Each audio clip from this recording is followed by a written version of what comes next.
우리를 사랑하시는 거룩하시고 자비로우신 우리 아버지 하나님, 하나님을 멀리 떠나 죄 가운데 행하던 저희를 불쌍히 여기시고 주 예수님이 우리 대신 죽으시고 흘리신 그 보배로운 피로 우리의 죄를 영원히 씻어주시고 아무 공로 없이 구원해 주신 그 크신 은혜에 감사합니다. 우리로 하여금 그 크신 하나님의 사랑과 은혜를 깨닫고 믿음으로 구원을 받게 하시고 하나님의 자녀로 삼아주시고 영원한 하나님의 나라에 들어갈 수 있는 영광스러운 소망을 주신 그 크고 놀라운 은혜를 하여 감사와 찬송과 영광을 우리 아버지 하나님께 돌립니다. 이 시간 주님의 보배로운 피로 구속함을 받은 저희들 주님 앞에 함께 모여서 그 크신 주님의 은혜와 영광을 찬송하며 주님의 말씀을 배우며 주님과 함께하는 이 거룩한 무리 안에 교제를 갖게 해주신 것 감사합니다. 이 시간 하나님의 성령께서 우리와 함께 계심을 믿습니다.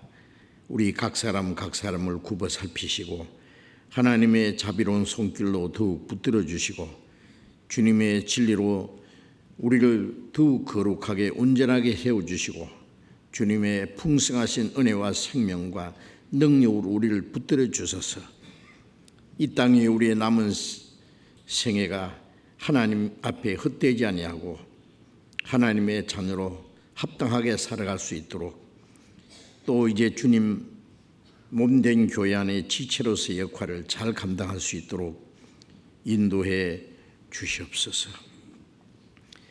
하나님 아버지, 이 나라 이 민족에게 좀 더 자유와 평화와 안전을 허락해 주시고 우리가 전국에 또 전 세계에 더욱 주님의 복음을 담대히 힘있게 전파할 수 있도록 우리에게 시간과 모든 것을 허락해 주시기를 간절히 기도합니다. 북한의 불쌍한 영혼들에게도 주님의 복음을 전할 수 있는 기회를 허락해 주셔서 그곳에도 하나님의 구원의 역사가 일어나게 도와주시옵소서. 전 세계 곳곳에 흩어져서 복음을 전하는 우리 형제 자매들 있는 곳마다 주님이 함께 하시고 말씀과 능력의 손길로 붙들어 주셔서 주님의 복음을 더욱 힘있게 전파해서 많은 영혼들을 주님 앞으로 인도해서 구원받게 하는 하나님의 거룩한 역사를 능히 이루게 도와주시옵소서. 이 시간 함께 참여하지 못한 우리 형제 자매들, 병 중에 있는 사람들에게는 속히 건강을 회복시켜 주시고 마음의 시험 받는 사람, 여러 가지 곤란 중에 있는 사람 일일이 보살펴 주시고 합당하신 은혜를 베풀어 주옵소서. 때를 따라 우리에게 필요한 말씀을 주시고 우리의 행할 길을 가르쳐 주시는 주님, 이 시간에도 우리에게 필요한 말씀을 주시옵소서. 지난 주간에도 전도 집회를 통해서 많은 영혼들이 새로이 구원받게 해주심을 감사드립니다. 주님의 보배로운 피로 구원함을 받은 저희들, 이제 남은 생에 주님께서 함께 역사하시는 주님의 몸된 교회 안에서 주님을 섬기고 말씀 안에서 서로 사랑하며 주님의 복음을 전하는 가운데 우리 가운데 역사하시는 그 하나님의 거룩한 역사를 따라서 주님 원하시는 뜻대로 우리의 남은 생애를 살아갈 수 있도록 멀잖아 다시 오시는 주님 그 영광 앞에 부끄러움이 없이 설 수 있도록 인도해 주시옵소서. 주 예수님 이름으로 기도드렸습니다. 아멘. 상대 찬송해 주시겠습니다.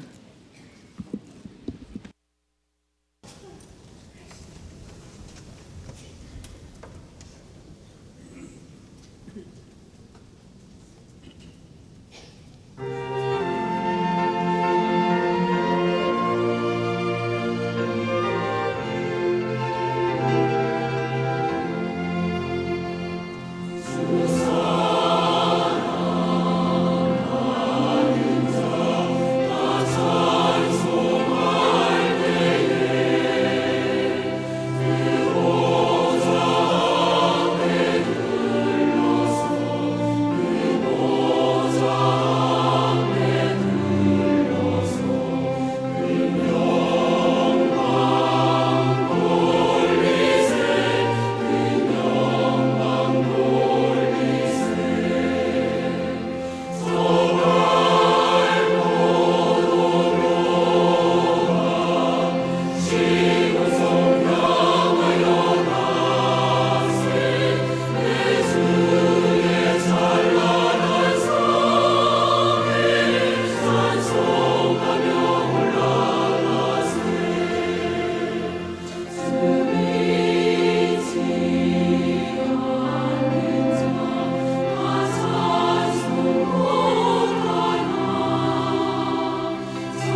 성경 찾겠습니다. 마가복음 4장. 마가복음 4장.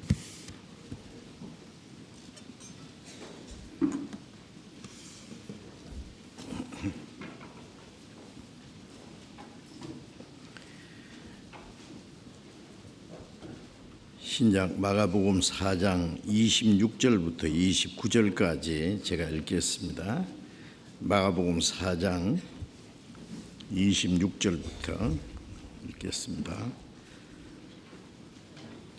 또 가라사대 하나님의 나라는 사람이 씨를 땅에 뿌림과 같으니 저가 밤낮 자고 깨고 하는 중에 씨가 나서 자라되 그 어떻게 된 것을 알지 못하느니라. 땅이 스스로 열매를 맺되 처음에는 싹이요 다음에는 이삭이요 그 다음에는 이삭의 충실한 곡식이라. 열매가 익으면 곧 낫을 대나니 이는 추수 때가 이르렀음이니라. 거기까지. 지난 한 주간 동안도 우리 교육관 6층에서 중집회를 했고 이번에도 많은 분들이 새로이 참석하셔서 열심히 말씀을 배우셨습니다. 6층 강당이 좀 모자라서 5층까지 프로젝터로 말씀을 들으셨습니다. 아마 이번에도 새로이 하나님의 은혜를 깨닫고 구원받으신 분들이 많으셨으리라고 생각을 합니다. 하나님이 사람을 하나님의 형상대로 창조하신 목적은 하나님의 사랑과 하나님의 생명을 주시고 하나님의 나라에 데려가서 하나님과 함께 영원히 영광을 누리며 살게 하기 위한 것이었습니다. 그 하나님의 거룩한 목적을 위해서 우리는 세상에 태어났고 예수님은 그 거룩한 목적을 위해서 이 세상에 오셔서 죄로 말미암아 멸망받을 영혼을 구원해서 하나님의 나라에 데려가시기 위해서 이 세상에 오셔서 십자가에 죽으심으로 우리의 죄를 영원히 대속하시고 또 부활하심으로 죽음의 권세를 정복하시고 성취하심으로 우리를 하나님의 나라에 들어갈 수 있는 길을 열어주셨습니다. 그 하나님의 은혜를 깨닫고 구원을 받은 저희들은 이제 이 땅에 사는 목적이 그 하나님의 거룩한 역사를 이루기 위해서입니다. 복음이 온 세상에 전파되는 그 은혜 시대에 하나님이 많은 영혼을 구원해서 하나님의 나라에 들어갈 백성을 준비하시는 것이 역사 속에 이루어 가시는 하나님의 계획과 목적인데 우리는 그 하나님의 거룩한 계획과 목적을 이루기 위해서 이 땅에 살고 있습니다. 베드로후서 3장 9절에 보면은 하나님께서는 하루가 천년같이 아무도 멸망치 않고 회개하기를 이르기를 원하셔서 기다리신다고 말씀했습니다. 지금도 하루가 천년같이 아무도 멸망치 않고 구원받기 원하시는 그 하나님의 거룩하신 뜻을 이루기 위해서 인류 역사가 남아있고 우리는 그 하나님의 역사를 이루기 위해서 이 땅에 살고 있습니다. 그 하나님의 거룩한 마음이 바로 우리 마음이 되어야 할 것입니다. 이제 우리는 하나님의 독생자 그리스도께서 십자가에 죽으심으로 이루신 이 구원의 복음을 아직도 알지 못하는 많은 영혼들에게 전파해서 더 많은 영혼이 구원받게 하는 그 역사를 위해서 이 땅에 살고 있습니다. 시편 118편 17절에 내가 죽지 않고 살아서 여호와의 행사를 선포하리로다. 또 시편 66편 16절에 하나님의 내 영혼을 위하여 행하신 일을 내가 선포하리로다. 하나님이 내 영혼을 위해서 이루신 그 은혜, 이같이 큰 구원, 히브리서 2장 3절에 하신 말씀대로 이같이 큰 구원, 자기 영혼이 구원받은 것이 크고 귀중할 만큼 또 다른 사람의 영혼이 구원받는 것을 크고 귀중히 여기기 때문에 우리는 한 사람이라도 더 구원하기 위해서 우리의 시간과 우리의 물질과 우리의 수고와 필요하면 우리의 목숨까지 바칠 수가 있습니다. 우리에게까지 복음이 전해지는 동안에 하나님의 독생자가 죽으신 것부터 주님의 사도들이 복음을 전하다가 다 순교를 당했고, 이 복음이 오늘 우리까지 오는 동안에 얼마나 많은 사람이 목숨을 바치기까지 희생했습니다. 이제 우리는 아직도 구원받지 못한 많은 사람들에게 복음을 전하기 위해서 우리가 할 수 있는 최선을 다하는 것이 마땅합니다. 죽도록 충성하라. 그래야면 생명의 멸류관을 네게 주리라.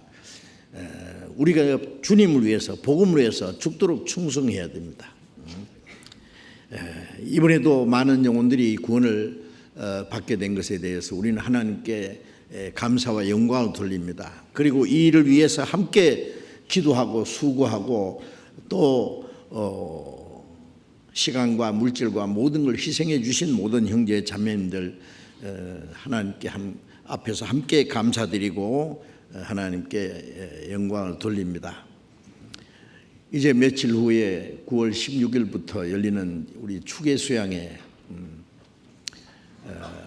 학예 수양회는 너무 많은 사람들이 함께 모이고 또 많은 분들이 모이기 때문에 불편한 것도 많고 또 날씨도 덥고 해서 어려운 일이 많지만은 봄과 그 가을 수양회는 일기도 아주 좋고 기후도 아주 적당하고 또 장소도 넉넉해서 전도하기 아주 좋습니다. 시간을 낼 수만 있다면은. 그래서 이번 추기의 수양회 때도 특별히 시간을 내서 아직도 구원받지 못한 가족과 친척과 이웃 분들에게 복음을 전할 수 있는 기회를 만들어 보시기 바랍니다. 다니엘서 12장에 많은 사람을 옳은 대로 돌아오게 한 자는 궁창의 별과 같이 영원토록 비치리라고 말씀했습니다. 그는 영광을 말합니다. 많은 사람들을 멸망받을 영혼을 하나님께 돌아오고 구원받게 한 그 사람들은 하나님 앞에 영원토록 그 영광을 받게 될 것을 말씀한 겁니다. 예수님 말씀에 주님의 이름으로 냉수 한 그릇 대접한 것도 그 상을 결코 잃지 않을 거라고 말씀하셨는데, 한 사람의 영혼을 구원하기 위해서 우리의 시간과 물질과 많은 것을 희생했는데 거기에 대해서 하나님이 보상해 주시지 않겠습니까? 너희는 먼저 그 나라와 의를 구하라. 그러면 이 모든 걸 더하시리라. 이 땅에 사는 동안에도 하나님의 나라 복음을 위해서 수고한 사람들, 육신이 사는 동안에 필요한 모든 걸 하나님이 채워주신다고 약속하셨고, 주님 앞에 가면은 또 영원한 영광도 함께 주실 것입니다. 우리가 복음을 위해서 수고하고 또 노력할 수 있는 시간도 그렇게 많지 않습니다. 예수님 말씀에 요한복음 9장에 때가 아직 낮으니 나를 보내신 이의 일을 우리가 하여야 하리라. 밤이 오리니 그때는 아무도 일할 수 없느니라. 일할 수 없는 밤이 속히 오기 전에 우리는 우리에게 주신 이 기회에 오직 복음을 전하기 위해서 우리가 할 수 있는 최선을 다해야 되겠다고 생각합니다. 우리 한국의 국내에서뿐 아니라 전 세계에 지금 하나님이 우리에게 전도의 문을 열어주시는 모든 곳에 우리가 선교사들을 보내고 우리가 할 수 있는 최선을 다하려고 지금 각오하고 노력하고 있습니다. 이 일을 위해서 우리가 함께 기도하고 수고하고 협력을 하는 것은 너무나 당연한 일입니다. 지난 주간에 복음을 듣고 하나님의 은혜를 깨달음으로 구원을 받으신 새로운 분들을 위해서 또 서울중앙교회뿐 아니라 전국에 전도 집회가 계속되기 때문에 새로이 구원받은 분들에게 필요한 말씀을 드리려고 노력하고 있습니다. 먼저 구원받은 사람들은 더 많은 영혼들이 더 아직 구원받지 못한 사람들에게 필요한 말씀을 전하는 것을 원합니다. 또 새로이 구원받은 사람들이 꼭 알아야 될 필요한 말씀이 전해지기를 우리는 간절히 원합니다. 그래서 먼저 구원받은 사람은 여러 번 듣고 잘 익숙히 아는 말씀이지만은 또 새로이 듣는 것도 필요하고 새로 구원받은 분들을 위해서 함께 기도하는 마음으로 이 말씀을 또 상고할 수 있기를 바랍니다. 그래서 계속해서 구원과 신앙생활에 대해서 구원받은 이후에 그리스도인의 삶에 대해서 계속 말씀을 드리는 가운데 오늘은 구원받은 그리스도인들이 이제 어떻게 신앙생활하고 그 결과가 어떠한 것인지에 대해서 좀 자세히 말씀을 드리려고 합니다. 예수님께서 아주 중요한 진리를 설명하실 때에 누구든지 알기 쉬운 그 비유를 들어서 말씀하시기를 좋아하셨어요. 그래서 마가복음 4장 1절부터 쭉 보면은 예수님께서 비유를 들어서 여러 가지를 설명하셨는데 그 중에 가장 알기 쉬운 모든 사람들의 생활 속에 아주 직접 관계되는 그 씨 뿌리는 비유에 대해서 예수님이 쭉 말씀을 하셨습니다. 씨를 뿌리는 자가 나가서 씨를 뿌렸다. 씨는 하나님의 말씀이요, 그랬죠. 말씀. 이 씨는 그 모양은 별 것이 없습니다. 그런데 이것을 심으면은 적당한 온도와 또 습도와 모든 조건이 이루어지면은 싹이 나고 자라고 열매를 맺힙니다. 어떤 것은 큰 나무가 되고 아름다운 열매가 맺히고 어떤 나무는 아름다운 꽃을 또 피우고 하나님이 만드신 식물이에요. 수백만 종류가 있습니다. 그런데 그 씨 안에는 생명이 있습니다. 생명은 하나님이 주신 대로 각각 여러 가지 모양을 내고 또 아름다운 열매가 맺기도 합니다. 이제 읽은 말씀에 예수님이 그 하나님의 나라는 사람이 씨를 땅에 뿌림과 같다. 하나님의 나라는 그렇게 말씀한 것은 하나님이 하시는 일은 지옥 갈 영혼을 구원해서 하나님의 나라에 데려가시는 일입니다.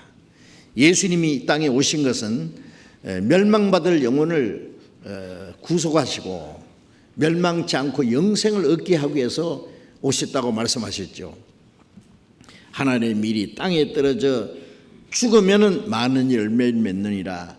예수님은 하늘에서 땅에 떨어진 하늘의 밀처럼 하나님의 독생자가 죽어서 많은 아들을 탄생시키는 역사를 이루셨습니다.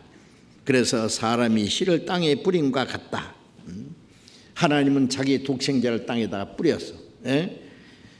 이제 많은 하나님의 자녀를 탄생시키기 원했어요. 히브리서 10절에 보면은 많은 아들을 이끌어 영광에 들어가게 하시는 일을 위하여 구원의 주님이 고난받게 하심에 합당하도다. 독생자를 희생해서 많은 아들 탄생시켜서 하나님의 영광에 들어가게 하는 일을 위해서 구원하시는 주님이 고난받으심이 합당하도다. 예수님이 하나님의 밀처럼 죽으시는 것이 합당하다라고 말씀하셨습니다. 그래서 하나님의 나라는 즉 지옥 갈 영혼을 구원해서 하나님의 나라에 들어가게 하시는 일은 사람이 씨를 땅에 뿌린 것 같다. 비유를 들어서 말씀했습니다. 또 씨가 나서 자라되 그 어떻게 된 것을 알지 못하니라. 씨가 저가 밤낮 자고 깨고 하는 중에 씨를 뿌리면은 그 다음에 자라고 열매를 맺히는 기간이 시간적으로 필요하죠. 자고 깨고 하는 중에 그 말은 시간이 흐르는 가운데 제가 어떻게 된 것을 알지 못한다. 그 말씀은 사람은 그 어떻게 시간하고 어떻게 자라고 어떻게 열매 맺히는지 사람이 그걸 설명할 수 없습니다. 그거는 하나님의 기적입니다. 어떤 사람은 그걸 갖다가 자연의 법칙이라는데, 자연의 법칙이라는 말은 저절로라는 말이 아니고 창조주의 능력이다, 그 뜻입니다. 그리고 28절 다시 읽겠습니다. 땅이 스스로 열매를 맺되 처음에는 싹이요 다음에는 이삭이요 그 다음에는 이삭의 충실한 곡식이라. 열매가 익으면 곧 낫을 되나니 이는 추수 때가 이르렀습니다. 자, 씨가 땅에 떨어져서 그 땅이 스스로 열매를 맺는다. 예수님 말씀에 씨는 하나님의 말씀이고 씨를 뿌린 그 땅은 이 땅에 사는 사람들의 마음을 가리킵니다. 어떤 사람은 길바닥 같은 돌짝 같은 마음, 그 다음에 가시덤불 같은 마음, 옥토 같은 마음이 있다고 말씀하셨죠. 길가에 떨어졌다는 것은 말씀을 들으나 깨닫지 못할 때에 그 뿌리가 없으므로 새가 와서 그 씨를 쪼아 먹어버렸다. 말씀을 깨닫지 못하고 있을 때 마귀가 와서 그로 구원을 받지 못하게 하려고 말씀을 빼앗아 가는 자요. 어떤 사람은 모처럼 구원받을 수 있는 말씀을 듣기는 들었는데 마음에 깨닫지 못하고 기억 속에 조금 남아있다가 그만 사라져버려요. 마귀가 그 사람 구원받지 못하게 하려고 마음에 있는 말씀을 다 뺏어갑니다. 그 귀중한 말씀을 들었는데 얼마 후에는 언제 들었냐는 식으로 새까맣게 잊어버렸어요. 우리가 복권 하나 사가지고요, 그게 수십억으로 이 당첨이 됐는데 그 복권을 잃어버렸다고 하면은, 에이, 그 뭐 몇 푼 안 되는데 장난 삼아 샀는데 뭐 본전이다 이렇게 생각합니까? 뭐 죽고 싶을 거예요, 그죠? 아주 원통해가지고. 그건 알면서 구원받을 수 있는 말씀을 멸망받을 영혼이 영생을 얻고 하나님의 나라에 들어갈 수 있는 그 엄청난 그 생명의 말씀 복음을 들었는데 그걸 조금 있다가 까먹었다. 마귀가 뺏어갔는데 무슨 일이 일어난지도 몰라요. 지옥 가면 아마 알게 될 거예요. 구원 받을 뻔했는데 천국 갈 뻔했는데 뺏어갑니다. 마귀가. 하나님은 구원하시려고 역사하시고 마귀는 구원받지 못하게 방해하고 역사합니다. 그래서 고린도후서 4장에 보면은 이 세상 신이 믿지 않는 자들의 마음을 혼미케서 이 영광의 복음의 광채가 비치지 못하게 하매니, 우리가 한국에서 저 북한을 향해서 자유의 소리 방송을 하면은 저쪽에서는 그 방송을 듣지 못하기 위해서 전파 방해를 한다 그러잖아요. 마귀도 그렇게 합니다. 복음이 전파되면은 이 영광의 복음의 광채가 비치지 못하게 사람들의 마음을 혼미케 한다 그랬어요. 좋은 땅에 떨어졌다는 것은 말씀을 듣고 깨닫는 자니 그렇죠. 말씀을 듣고 깨달아야 됩니다. 깨닫지 못하면 소용이 없어요. 그러면 옥토 같은 마음을 가진 사람이 따로 있느냐? 아마 처음부터 옥토 같은 마음을 가진 사람 별로 없을 거예요. 어떤 사람은 아주 천성이 순진하고 단순하고 솔직하고 그런 사람은 쉽게 구원받는 사람도 있어요. 그런데 대개 사람들의 마음은 길바닥처럼 완고합니다. 세상 지식이 꽉 들어가지고요, 하나님이 창조하셨다고 말씀하면은요, 학교에서는 진화론을 배웠는데 원숭이가 사람 됐는데 뭐 사람 속에 영혼이 있다 그래. 세상에 쓸데없는 그 지식이 쓰레기통처럼 꽉 들어가지고 하나님의 진리가 들어갈 곳이 없는 거예요. 어떤 사람은 또 스스로 어렵다고 생각해가지고 내가 왜 죄인이야? 내가 왜 지옥 가? 예. 그래서 이 마음이 길바닥처럼 완고하고 교만한 사람들이 있어요. 예. 돌짝밭처럼 죄가 꽉 박혀 있는 사람, 가시덤불처럼 세상 욕심이 꽉 엉켜 있는 사람. 그런데 우리는 계속 성경을 배우는 가운데 이 강팍한 마음이 깨지고, 예? 단단한 땅을 갈아엎고 돌멩이를 캐내고 가시덤불을 걷어내는 것처럼 말씀을 배우는 가운데 평생 안 믿을 사람처럼 완고하던 사람들, 그 완고한 마음이 깨어지고 이제 마음이 부드러워지고, 예? 어떻게 하면 내가 구원받을 수 있을까 하는 그런 간절한 마음이 생길 때 하나님께서 그 사람 속에 하나님의 은혜를 깨닫도록 도와주십니다. 여기 이제 씨가 땅에 떨어졌다, 말씀을 들었다. 처음에는 싹이요. 싹이라는 것은 생명의 시작이죠. 시작. 그 다음에 싹이 나면 조금 자라면 이삭이요. 이삭은 생명의 성장이에요. 그 다음에 충리시란 곡식이라. 그건 생명의 결실입니다. 여기 씨가 싹이 나는 것부터 시작해서 열매가 되어서 낫으로 이제 거둬들이는 추수하는 과정까지 이 세 가지의 과정을 지금 설명했습니다. 이 말씀을 통해서 아주 중요한 진리를 우리에게 말씀하시는 겁니다. 우리가 구원받아서 하나님 나라에 들어가는 날까지의 이 구원이 세 가지 과정이 있어요. 성경에 구원이라는 말씀이 많이 있습니다. 근데 구원이라는 단어는 같아도 다른 뜻으로 하신 말씀들이 많이 있어요. 크게 세 가지 구원이 있습니다. 에베소 2장 8절 말씀, 우리가 잘 아는 말씀이죠. 너희가 그 은혜를 인하여 믿음으로 말미암아 구원을 얻었나니 이것이 너희에게서 난 것이 아니요 하나님의 선물이라. 우리가 하나님의 은혜를 깨닫고 믿음으로 구원을 받는, 그건 하나님의 선물이라는 것은 행위로 말미암지 않았으니 아무도 자랑치 못하게 합니다. 행위로 된 것이 아니라 그저 주시는 은혜. 은혜라는 말과 선물이라는 말이 같습니다.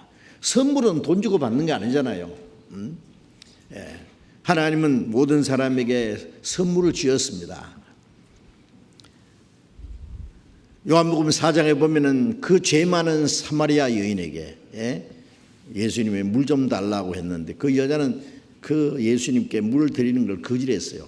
당신 유대인 남자가 사마리아 여자에게 나에게 물을 달라고 합니까? 필요 없다고. 예수님께서 여자여, 네게 물 좀 달라니가 누군지 알았다면, 또 하나님의 선물을 알았다면 네가 내게 구했을 것이요 그가 생수를 주었으리라.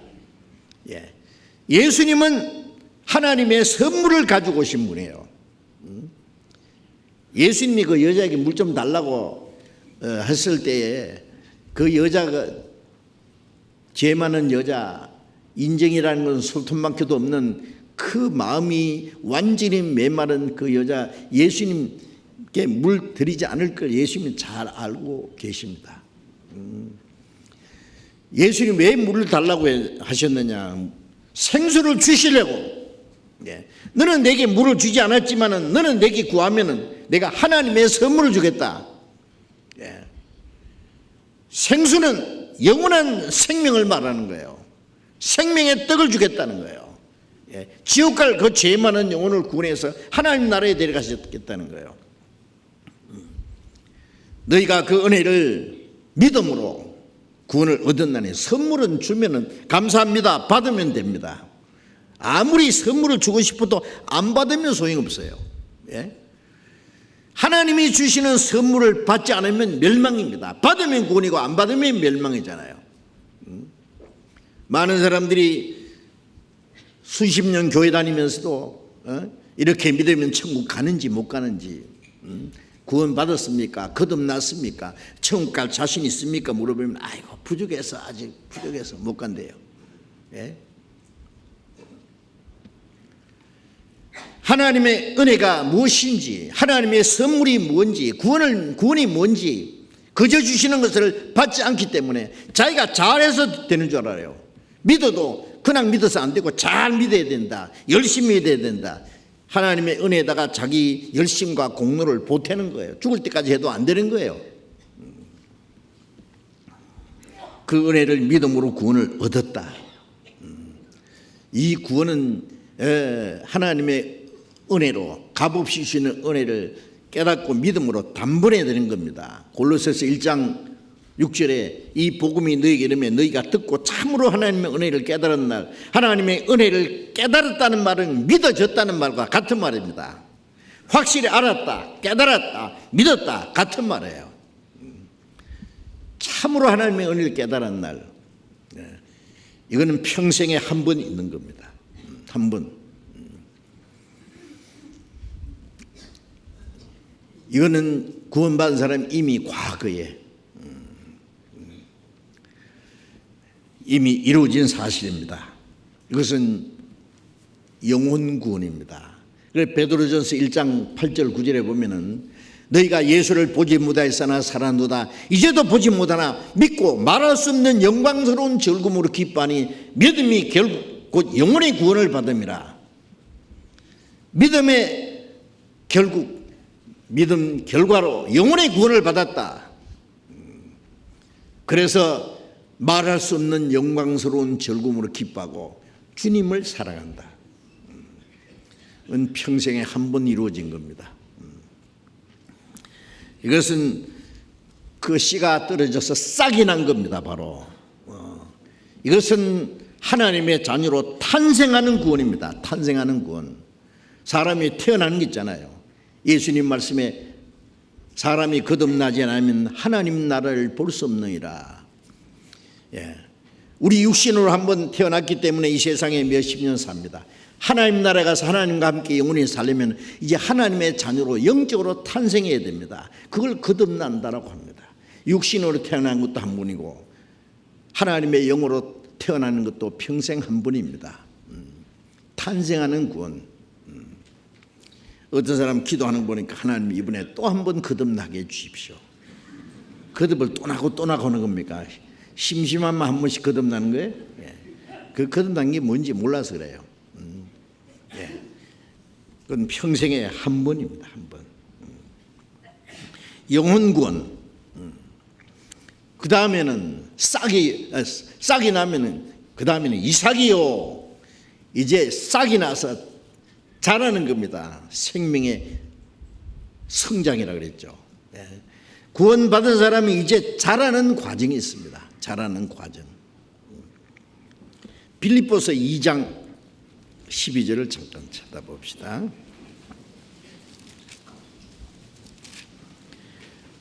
신약 320페이지 빌립보서 2장 12절을 같이 읽겠습니다.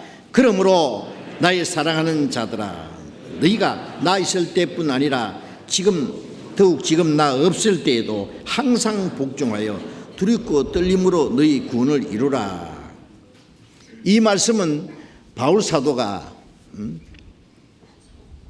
저 로마 옥중에 갇혀 있으면서 빌립보에 있는 구원받은 성도들에게 보낸 말씀입니다. 사도행전 16장에 보면 바울 사도가 빌립보에 가서 복음을 전해서 제일 먼저 자주장사 루디아가 구원을 받고 루디아의 가정에서부터 복음이 전해지고 빌립보 교회가 시작됐어요.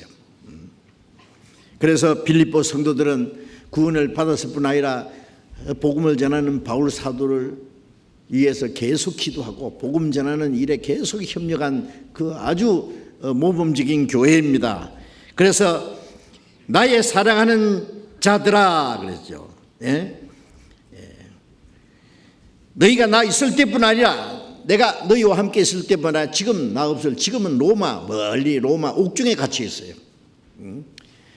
없을 때도 항상 복종하여 두렵고 떨림으로 너희 구원을 이루라. 여기 구원을 이루라고 그랬죠. 이 구원은 영혼 구원 받은 사람에게 하는 말씀입니다.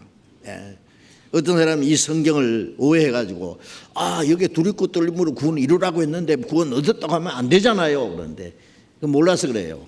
예. 돈 잘 쓰라는 말은 돈 있는 사람이 하는 말이 없는 사람이 말이에요. 예? 돈 있는 사람에게 돈을 좀 잘 써라. 구원 받은 사람에게 하는 말입니다. 영혼 구원 받은 사람에게. 그럼 구원을 이루라는 말은 받은 구원이 뭐 불완전해서 잘 이루라는 그 말도 아니고,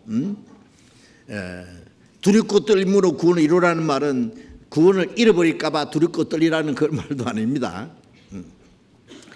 이 구원은 두 번째 구원, 즉 잘하는 구원, 잘하는 과정을 설명하는 거예요.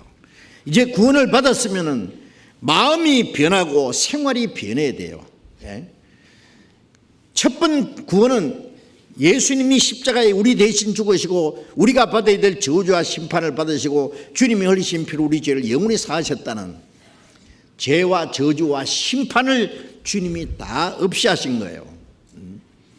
이제 두 번째 구원을 이루라는 이 구원은 우리가 구원을 받았지만은 아직 옛 성품이 있어요. 죄의 성품이 남아 있어요. 이 성품이 하나님의 말씀과 성령으로 변화됩니다. 변화돼요.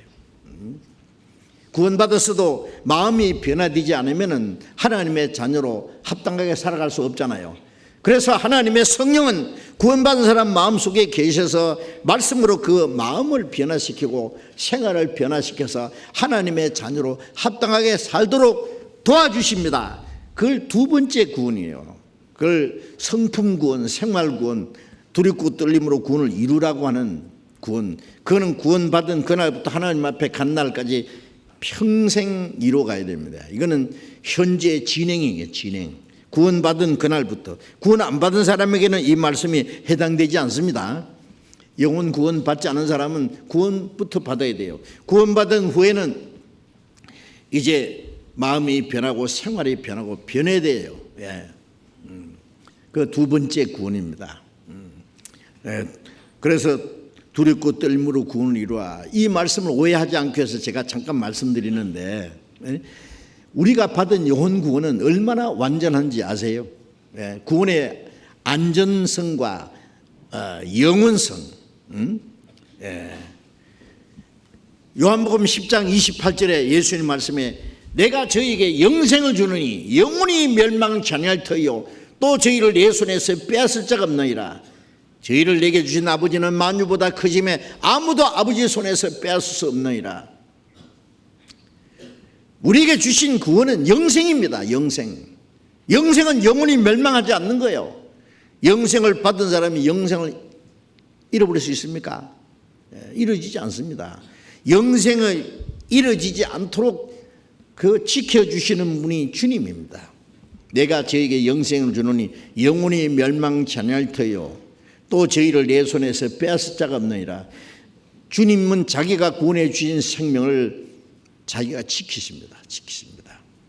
주님은 선한 목자인데 자기가 기르는 양들을 결코 잃어지지 않도록 지켜주십니다. 요한복음 6장에 내게 주신 자 중에 하나도 잃어버리지 않는다. 하나도. 주님이 구원해 주신 생명, 영원한 생명, 내 손에서 빼앗을 자가 없느니라. 마귀가 못 뺏어갑니다. 아무도 아버지의 손에서 빼앗을 수 없느니라. 예수님 손 안에, 하나님 아버지의 손 안에 2중 3중으로 안전장치가 되어 있습니다.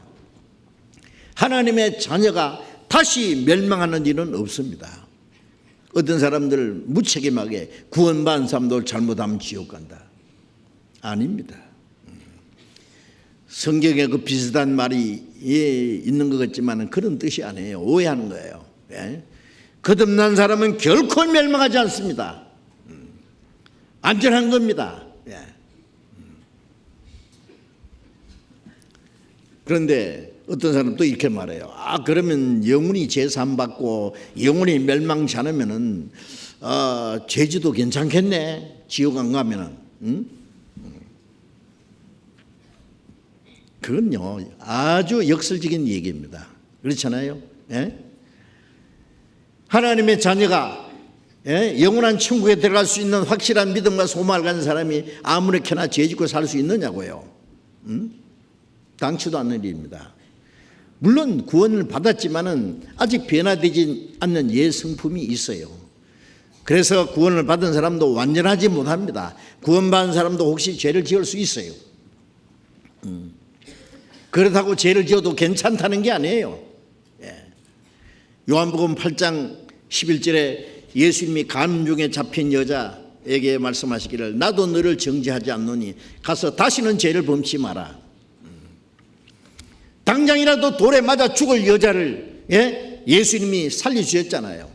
죄 없는 자가 돌로 치라 그러니까 들고 있던 돌멩이를 힘없이 떨어뜨리고 다 물러갔어요. 죄 없는 분은 예수님밖에 안 계십니다. 그러면 그 여자를 돌로 칠 수 있는 자격을 가진 분은 예수님이잖아요. 이 율법대로 하려면은 죄 없는 사람 나밖에 없으니까 이제 눈 감아. 예수님. 쳐 죽여도 그 율법대로 되는 거예요. 그러나 예수님이 나도 너를 정죄하지 않는다. 정죄할 수 있는, 심판할 수 있는 유일하신 주님이 정죄하지 않는다고 그랬어요. 그러면 예수님은 율법을 깨트린 분입니까? 아닙니다. 나도 너를 심판하지 않는다는 말씀은 네가 받을 심판은 내가 대신 받겠다 그 말이에요. 죄는 그 죄값이 갚아지지 않고는 없어지지 않습니다. 예수님이 그 죄 많은 여자를 정죄하지 않는다고 하신 것은 그 여자를 위해서, 죄인을 위해서 대신 죽으실 것을 전제로 하신 말씀입니다. 네가 받을 정죄는, 네가 받을 심판은 내가 받을 테니까 너는 대신 살으라고요. 가서 다시는 죄를 범치 마라. 우리도 마찬가지입니다. 지옥 갈 죄인을 주님이 구원해 주셨잖아요. 한 사람이 모든 사람을 대신하여 죽었으니 모든 사람은 죽은 것이다. 예수님이 우리를 대신해 죽었습니다. 예수님을 신 피로 우리 죄를 영원히 사해 주었습니다. 다시는 심판과 저주를 받지 않게 해줬습니다. 그럼 죄지라고 구원해 주었습니까? 아닙니다. 다시는 죄를 범치 말라고 구원해 주었습니다. 우리를 구원해 주신 것은 부정케 하심이 아니요 그 거룩하심에 참여케 하심이라. 죄를 지으라고 구원해 주신 분인 게 아니라 우리를 이제 거룩하게 해서 하나님의 영광에 들어가게 하기 위해서 구원하신 거예요. 우리가 영원한 속죄, 영원한 구원을 얘기하면 우리를 비난하는 사람들이 하는 말이 저 사람들은 죄지를 지어도 괜찮다고 한단다. 구원받은 사람이 죄지도 괜찮다고 합니까?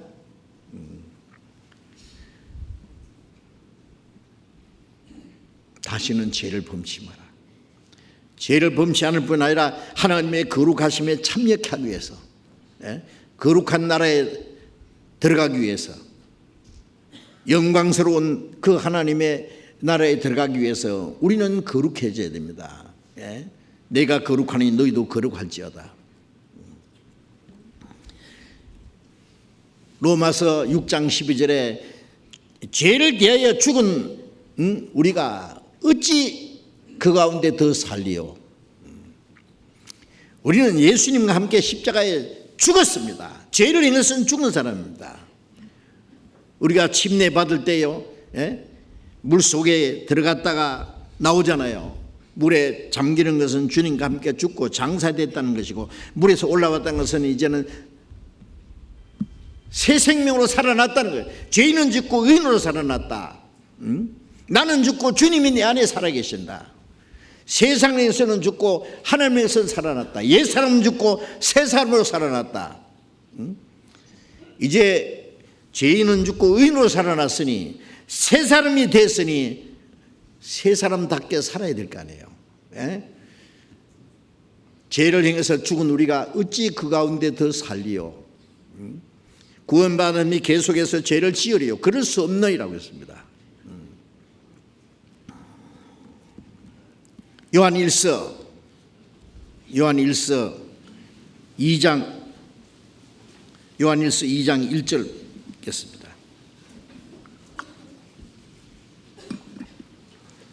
요한일서 2장 1절 같이 읽읍시다. 나의 자녀들아, 내가 이것을 너희에게 쓰면 너희로 죄를 범치 않게 하려 함이라. 만일 누가 죄를 범하면 아버지 앞에서 우리에게 대언자가 있으니 곧 의로우신 예수 그리스도시라. 나의 자녀들아, 이 말씀도 구원받은 그리스도인들에게 하신 말씀입니다. 요한 1서는 구원받은 사람이 하나님과 함께하는 거룩한 교제, 사귐을 위해서 기록된 말씀이에요. 구원받은 우리의 신앙생활은 하나님과 함께하는 교제입니다. 구원받은 성도들이 하나님, 하늘에 계신 우리의 아버지, 하나님을 아버지라고 부를 수 있는 거룩한 무리들이 하나님과 예수 그리스도와 함께하는 거룩한 교제, 교제를 잘 이루어 나가야 됩니다. 교제를 하려면 죄가 없어야 돼요. 네? 하나님은 거룩한 무리이기 때문에, 예? 우리 마음과 생활 속에 죄가 있으면 하나님과 교제가 안 돼요. 하나님은 빛이시기 때문에 우리가 어둠 가운데 있으면 빛과 어둠이 어찌게 사귀겠느냐. 하나님과 사귄다고 하면서 어둠 가운데 행하는 사람은 하나님과 사귄다는 말이 거짓말이다 그랬죠. 그래서 하나님과의 사귐을 올바로 갖게 하기 위해서 기록한 말씀이 요한 1서입니다. 그래서 이것을 기록하면, 예? 너희로 죄를 범치 않게 하려 함이라. 죄를 범치 않아야 되는데 우리의 옛 성품이 아직, 예, 죄의 성품이 남아있기 때문에 죄를 지을 수가 있어요. 그러면 만일 누가 죄를 범하면 어떻게 되느냐? 아버지 앞에 우리의 대언자가 있으니 곧 의로우신 예수 그리스도시라. 과거의 죄도 미래의 죄까지 주님이 그 죄에 대한 값은, 그 죄에 대한 형벌은 주님이 갚았기 때문에 죄에 대한 심판은 다시 받지 않습니다. 그러나 죄를 지으면 하나님과 교제가 안 된다 그랬잖아요. 교제. 하나님이 제일 싫어하는 게 죄요. 아주 작은 죄도 하나님이 싫어합니다. 그러나 하나님과 교제를 하려면 죄를 버려야 돼요. 우리의 마음과 생활 속에 아주 작은 죄도 우리가 미워해야 됩니다.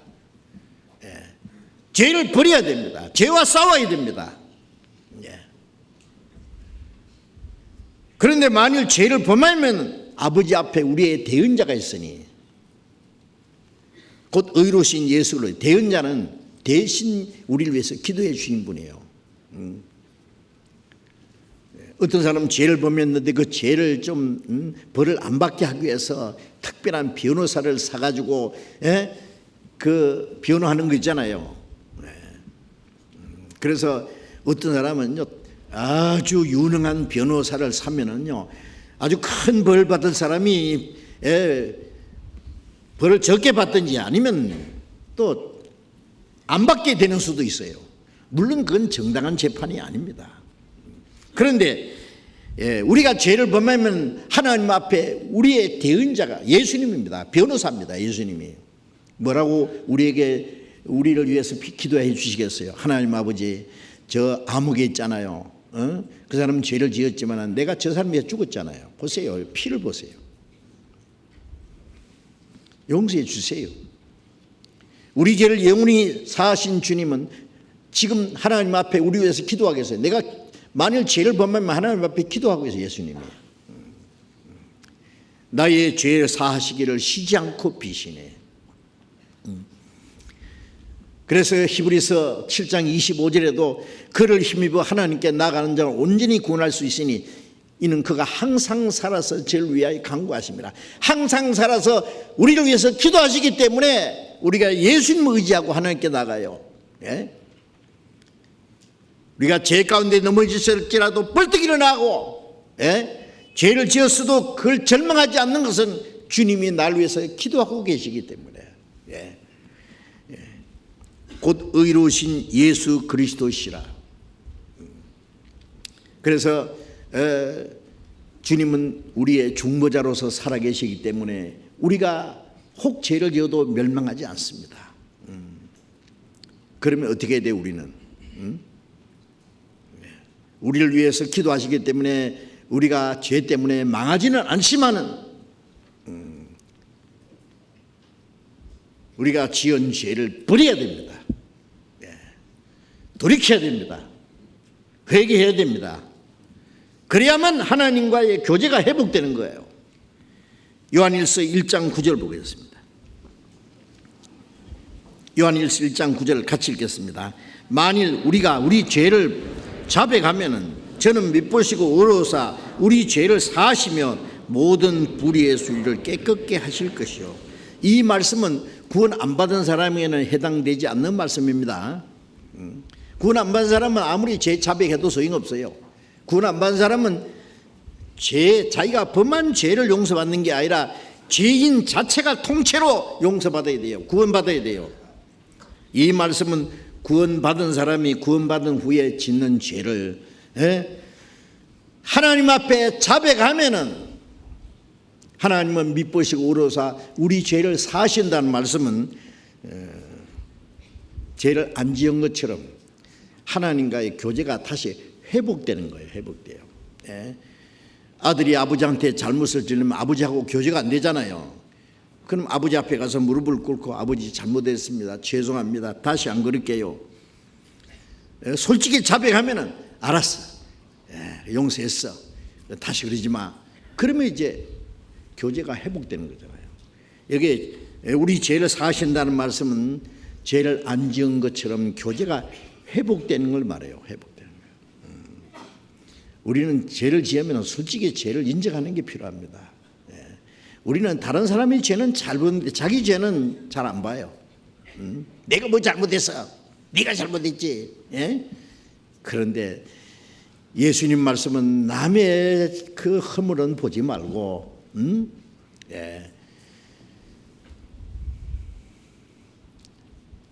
자기 눈에 티를 빼라는 말씀이 있는 것처럼 자기 잘못을 깨달아야 됩니다. 우리가 하나님 앞에서 날마다 깨끗하게 거룩하게 온전하게 되려면 자기 죄를 철저히 발견할 줄 알아야 돼요. 반성할 수 있어야 됩니다. 성경 말씀을 통해서 죄를 지으면 적시적시 자백하고 돌이키는 게 필요합니다. 하나님과 교제가 꽉 막힌 게 옛날인데 하나님이 기도를 들으시지도 않는데 그것도 모르고요. 계속 그냥 지나는 거예요.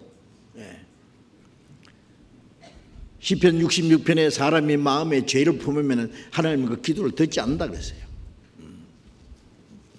그래서 자백하고 돌이키면은 죄를 용서하시고 모든 불의 수를 깨끗게 하신다는 것은 은혜로 용서하시고 진리로 깨끗게 해서 다시 그런 죄를 범치 않도록 도와주신다는 말씀이에요.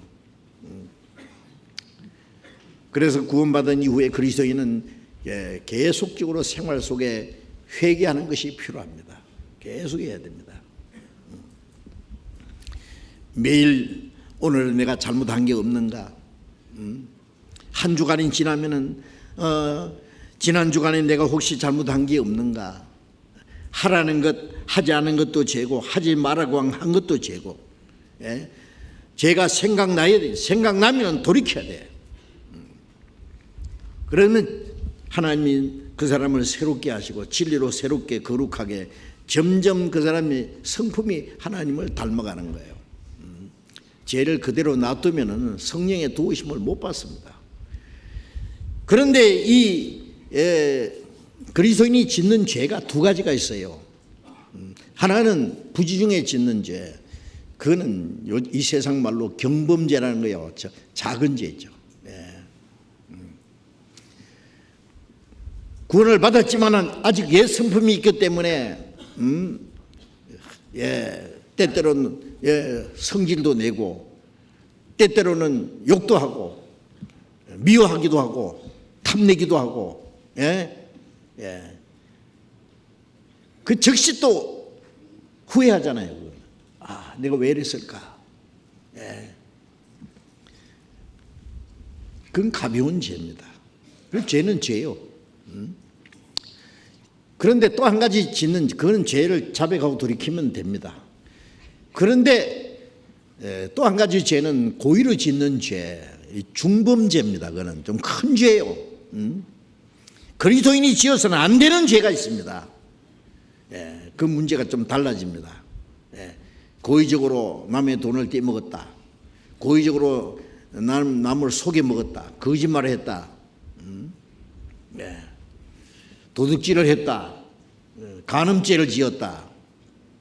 끔찍하니까 살인죄까지는 말하지 말고, 사실은 미워하는 것도 살인죄와 같다 그랬잖아요. 그런데 그리스도인이 지어서는 안 되는 큰 죄를 지으면 어떻게 하느냐? 그거는 자백만 해서도 안 돼요. 아들이 아버지한테 큰 죄를 짓고 나서 아버지 잘못했습니다, 용서해 주세요. 그래, 그런 큰 죄를 짓고 말 한마디로 용서받을 줄 알아서, 해결될 줄 알아서 너 몽둥이 가져와. 어린애 같으면 회초리 가져오라고, 큰 아들 같으면 몽둥이 가져오랍니다. 자문에 보면은요, 자식을 초다를 참아 못하는 자는 자식을 미워하는 자라, 자식을 사랑하는 자는 엄히 징계하느니라. 때리라, 죽지 아니하리라. 때리면 그 영혼을 음부에서 건지리라. 자식을 제 마음대로 하도록 내버려 두면은 그 자식은 나중에 어미의 근심이 될 거다. 이 어릴 때부터요, 천방지축 지 마음대로 하도록 놔두면요, 나중에요, 이게 뭐가 되겠어요? 엄히 징계하는 게 필요합니다. 그렇다고 해서 너무 세게 때려도 안 돼요, 그죠? 때려주고는 그 다음에 약도 발라줘야 돼요, 그렇죠? 계속 꾸짖고 때리기만 하면 엄마 아빠 날 미워한다 그리고 삐지거든요. 그러면 때려주고는 안아주고, 상처 난데 또 약을 발라주고. 그런데요, 철이 없을 때 그 정도로지요, 나중에 좀 큰 후에 고의적으로 잘못하면은 그때는 큰 매를 맞아야 됩니다. 성경에도 알고도 맞을 짓 한 사람은 많이 맞을 것이다, 많이 맞는 수도 있습니다. 구원받은 지 1년, 2년, 3년, 5년, 10년이 지났는데도 철없이 함부로 울면은요, 점점 매가 굵어집니다. 아세요? 징계가 있습니다. 징계. 히브리서 12장.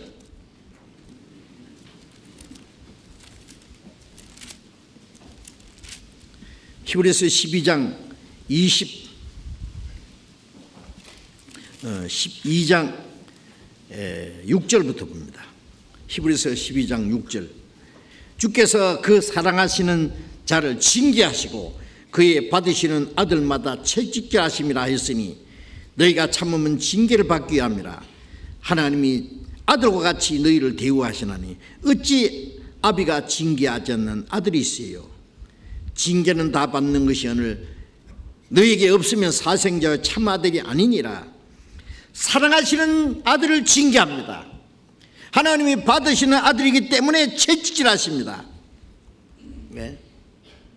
남의 자식은 안 때리죠. 남의 자식을 왜 때려요? 구원 안 받은 사람은 다른 사람에게 경고를 주기 위해서 가끔 큰 벌을 내리는 수도 있지만 대개 내버려 둡니다. 죽을 때까지. 죽으면 그냥 지옥 갈 테니까 그때까지 회개하도록 기다리시는 거예요. 그러나 구원받은 하나님의 자녀는 자기 마음대로 살도록 내버려 두지 않습니다. 징계가 있습니다. 징계. 어떤 사람 하는 말이 내가 구원받은지 안 받는지, 징계가 있는지 없는지 한번 시험해 본다고. 하나님 시험하면 안 됩니다. 어떤 사람, 구원받은 사람이 구원 안 받은 사람하고 결혼하면 징계가 있다 그러니까요. 징계 한번 받아보지요. 얼씨구나 구원 안 받은 사람하고 결혼했네요. 꺼지고 없어요. 어디를 갔는지. 오랫동안 징계받고 내중에 시커먼 해가지고 징계가 있습니다. 아시겠어요? 하나님 말씀을 불순종하면 그만한 징계가 있습니다. 징계를 각오해야 됩니다. 징계 받는다고 도망가면 안 돼요. 몽둥이로 때린다고 하면 도망가면 안 되죠. 매를 맞으면서 잘못했다고 싹싹 빌어야 돼요. 돌이키는 만큼 징계가 가벼워질 수 있어요. 철저히 돌이키면은요, 때리다가도 멈추고 그 상처를 만져줄 거예요.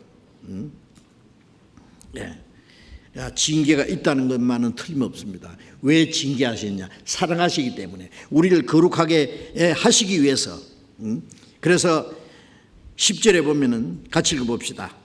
저희는 잠시 자기의 뜻대로 우리를 징계하였거니와 오직 하나님은 우리의 유익을 위하여 그의 거룩하심에 참여케 하시나이다. 세상의 육신의 부모는 잠깐 자기의 뜻대로 징계하지만은 하나님 아버지는 우리의 유익을 위하여 그의 거룩하심에 참여케 하시느니라. 하나님이 우리 유익을 위해서 징계하십니다. 죄를 범치 않도록 거룩하게 하심에 참여케 하기 위해서 징계하신다는 걸 알아요. 하여튼 징계가 있다는 것을 알아야 돼요. 징계가 여러 가지가 있지요. 육신적으로 어떤 사람은 고린도전서 11장에 보면은 고린도 교인들은 징계를 받아가지고 약한 자도 많고 병든 자도 많고 잠자는 자, 죽은 자도 적지 않다 그랬어요. 물론 병 있다고 다 징계가 아닙니다. 욥 같은 경우는 죄가 없지만은 온 몸에 얼마나 많은 고통이 왔습니까? 그 많은 재산 다 없어지고 10남매 다 죽고 자기 몸에 머리부터 발까지 병이 생기고, 그거는 징계가 아니고 욥에게 하나님의 더 큰 은혜를 주시기 위해서, 단련시키기 위해서. 그래서 욥기 23장 10절에 하나님이 나를 단련하신 후에 내가 정금같이 나오리라. 그러나 징계로 받는 병이 있습니다. 그 사람 그 죄를 돌이키지 않으면 병이 안 나을 거예요. 그래서 야고보서 5장에 보면은 병든 자가 하나님 앞에 기도할 때 죄를 자백하면서 기도하라고 그랬어요. 죄를 그대로 가지고 있으면서 병만 낫기 위해서 기도하면 옳지 않잖아요. 돌이키고 기도해야 됩니다. 물질적으로 남을 속여 먹었으면 몇 배 속을 겁니다. 몇 배 손해볼 겁니다. 물질적으로, 육신적으로, 정신적으로, 여러 가지로, 때로는 죽기까지 합니다.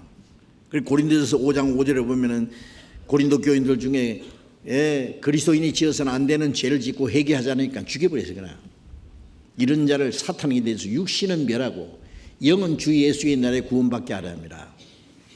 죽기까지 징계하시지만은 그 영혼이 멸망하지는 않아요.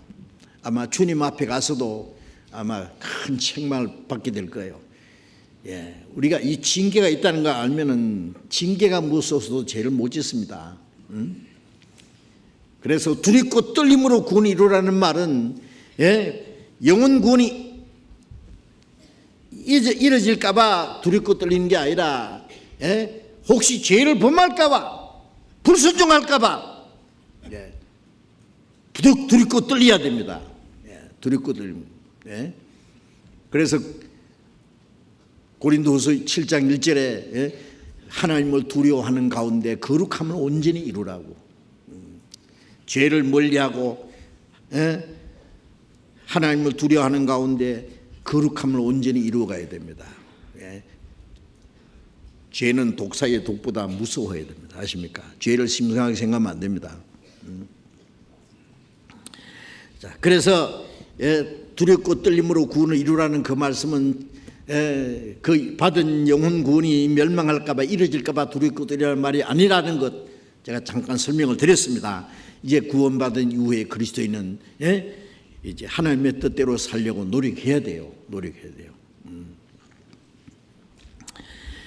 그래서 이제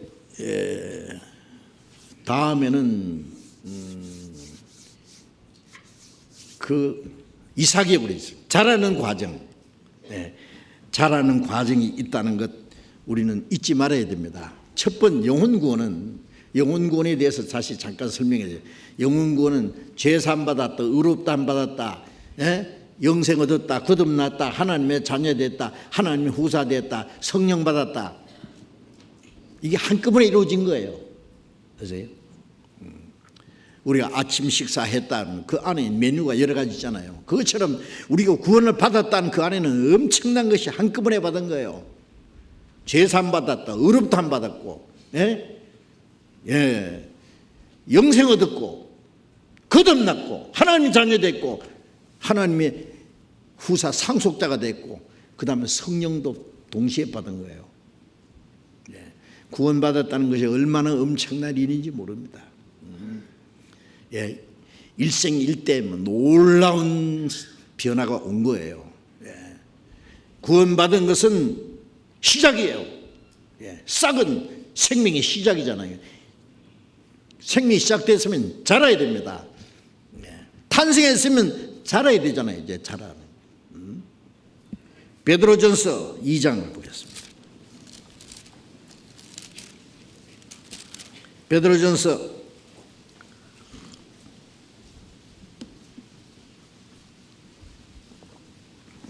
베드로전서 2장 2절 같이 읽겠습니다. 갓난 아이들 같이 순전하고 신령한 젖을 사모하라. 이는 이로 말미암아 너희로 구원이 이루도록 자라게 하려 함이라. 베드로전서도 구원받은 거듭난 사람들에게 주신 말씀입니다. 이제 갓난 아이들 같이 순전하고 신령한 젖을 사모하라. 이 갓난 아이는 자나깨나 젖을 사모하잖아요. 거듭난 그리스도인들은 순전하고 신령한 젖을 사모하라. 말씀입니다. 하나님의 말씀 사모하라. 갓난 아이가 젖을 사모하듯이 하나님의 말씀을 간절히 사모해야 돼요. 성경 읽기를 사모하고, 외우기를 사모하고, 듣기를 사모하고, 그 말씀을 마음과 생활 속에 지켜나가는 것을 즐거워하고, 구원받을 때도 말씀을 통해서 구원받고, 구원받은 이후에 더 풍성한 은혜와 생명을 공급받고, 신앙이 자라는 것도 말씀으로 그의 충만한 데서 받으니 은혜 위에 은혜로라. 생명을 얻게 하고도 풍성을 얻게 하라 함이라. 풍성한 은혜와 생명을 계속 공급받는 것은 말씀을 통했습니다. 구원받은 사람이 성경을 읽지도 않고 듣기도 게을리하고, 우리가 성경 배울 때 열심히 배워야 됩니다. 열심히. 이 세상 지식도요, 초등학교부터 중학교, 고등학교, 대학교, 전문 분야까지 얼마나 많은 시간 공부하잖아요. 왜? 세상에 사는 지혜를 좀 더 잘 살아보려고. 구원받은 사람이 하나님의 자녀로 합당하게 양육이 되고, 하나님의 뜻을 깨달아가고, 우리의 마음과 생활이 변화되고, 하나님의 신령한 은혜와 생명을 공급받고, 하나님의 능력을 공급받고, 하나님의 뜻대로 살기 위해서 성경 배우는 것이 그렇게 시간이 아까워요?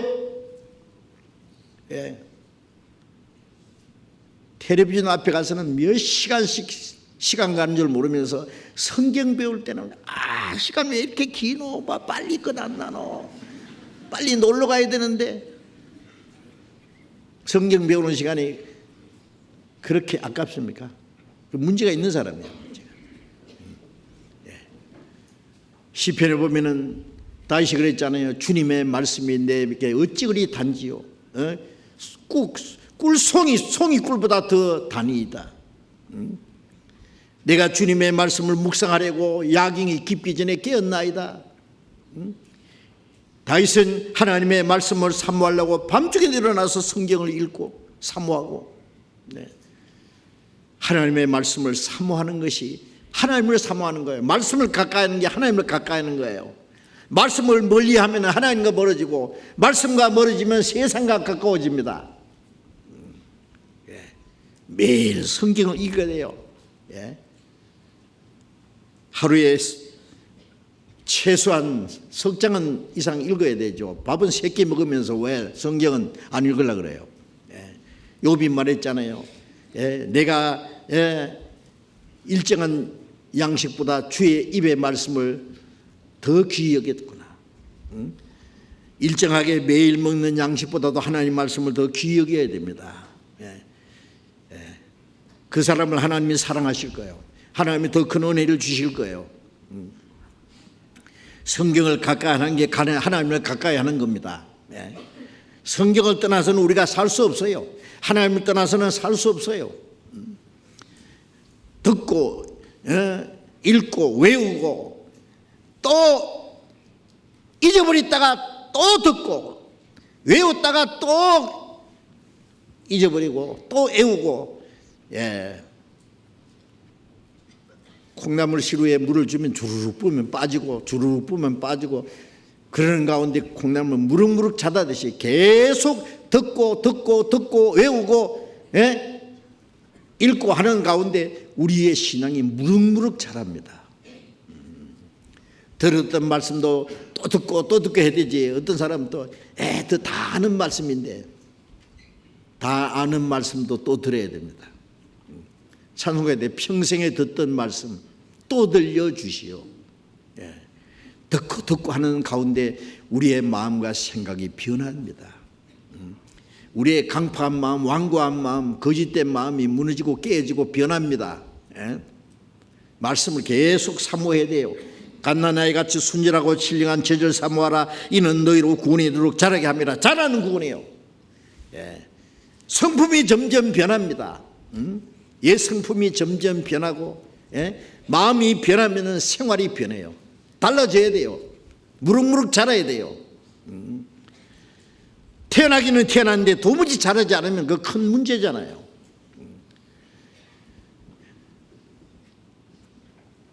베드로후서 3장 18절에 하나님의 은혜와 예수 그리스도를 아는 지식에서 자라가라. 하나님의 은혜와 예수 그리스도를 아는 지식에서 자라가야 돼. 계속 자라가야 돼요. 아는 만큼, 주님을 더 아는 만큼 자라갑니다. 성숙해 갑니다. 고린도전서 13장 11절에 바울 사도가 말했죠. 내가 어릴 때는 말하는 것이 어린아이 같고 생각하는 것이 어린아이 같고 행하는 것이 어린아이 같다가 장성한 자가 되어서는 어린아이를 버렸노라. 장성하고 나면은 어린 시대에 그걸 버려요. 철부지 이제 시대에 버려야 됩니다. 구원받은 사람이 말하는 거 보면 천하고 저속하고 말 함부로 하고 남 마음을 상하게 하고 욕도 함부로 하고 그게요 안 됩니다. 어린아이입니다. 어린아이입니다. 고린도 교인들에게 그랬잖아요. 너에게 시기와 다툼이 있으니 어찌 육신을 따라 행함이 아니니요 그리스도 안에서 어린아이라 했잖아요. 신앙이 얼만큼 성장하면은 이제는 성숙한 그리스도인으로서의 성품이 이루어집니다. 너희는 세상에 속한 자가 아니고 세상에서 나의 택함을 입은 자라고. 우리는 세상에 살지만은 세상에 속한 사람이 아니라 하나님께 택함 받아서 구별된 사람이요. 너희는 저희 중에서 나와서 따로 있고 부정한 것을 만지지 마라. 구원받은 사람은 세상 사람에서 나와서 구별되어 있어야 됩니다. 구별될. 거룩이라는 말은 구별이 있다는 거예요. 구별. 부정한 것을 만지지 마라. 부정한 거 보지도 말고 만지지도 말고 말도 하지 더러운 말도 하지도 말고 깨끗이 못한 사람 사귀지도 말고 구별되어야 됩니다. 점점 더 구별돼요. 지옥 갈 사람하고 천국 갈 사람하고 점점 구별되다가 천국과 지옥으로 쫙 갈라져야 됩니다. 천국 갈 사람이 지옥 갈 사람 비슷하게 살면 되겠어요? 안 되죠. 모순이죠. 그거는. 그래서 점점 변화돼 가야 됩니다.